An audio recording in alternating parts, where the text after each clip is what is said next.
Friend phone చేసేసి బయటికి వెళ్దాం రా అన్నాడు. ఎక్కడికి అని నేను అడిగాను. ఇగో చూపిస్తారా, చిన్న పార్టీ జరుగుతుంది ఇక్కడికి రారని చెప్తుంటే అక్కడికి మొదటిగానే వెళ్ళంగానే ఆంజనేయ స్వామి పెయింటింగ్ అనేది ఒకటి కనిపించింది. అది ఎంత బాగుందంటే అసలు మామూలుగా లేదు. అదైతే చూడంగానే మతిపోయింది ఆ పెయింటింగ్ చూడంగానే. అలాగే చూస్తూ ముందుకెళ్ళంగానే ఇంకా చాలా పెయింటింగ్ జరుగుతుంది. చాలామంది వచ్చాడు, స్టూడెంట్స్ కానీ చాలామంది వచ్చారు ఇక్కడికి. చాలామంది పార్టిసిపేట్ చేశారు. చూడంగానే ఫుల్ ఎంజాయ్ చేసాం. సరేలే అని అలాగా చూసుకుంటూ ముందుకు పోతూ ఉంటే చాలా కనిపించింది.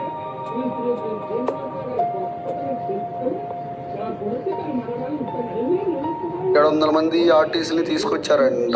ఈ బొమ్మలన్నీ ఓన్లీ చేత్తోనే వేసారంట. వామ్మ మళ్ళీ వేస్తున్నారు. ఇది వీలైతే చేత్తో బాగా బ్యూటిఫుల్గా వేసారు. చేత్తోనే వేస్తున్నారంటే నేనే నమ్మలేకపోయా.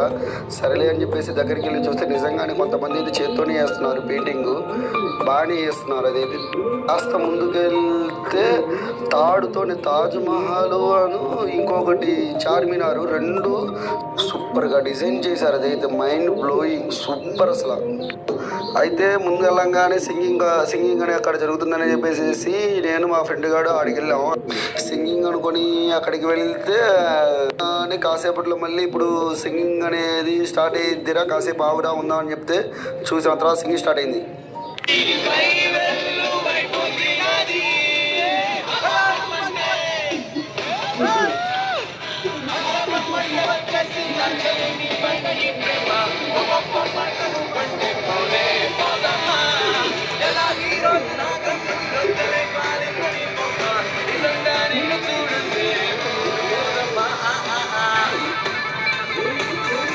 ఇంకా మేము ఎగరడం స్టార్ట్ చేసాం.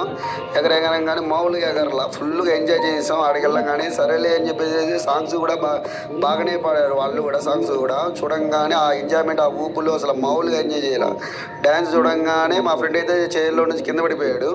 సరేలే అని చెప్పేసి ఇంకా టైం అయిపోయిందని చెప్పేసి ఇంట్లో వాళ్ళ ఫోన్ల మీద ఫోన్ చేస్తే ఇంకా ఒకేసారి ఇంటికి బయలుదేరిపోయాం. సో మీరు కూడా ఈ ఈవెంట్లో మీరు కూడా వచ్చింటుంటే కింద కామెంట్ చేయండి. అలాగే ఆ ఈవెంట్ ఎలా జరిగిందో ఎలా ఉందో కూడా కింద కామెంట్ చేయండి. Okay, bye friends.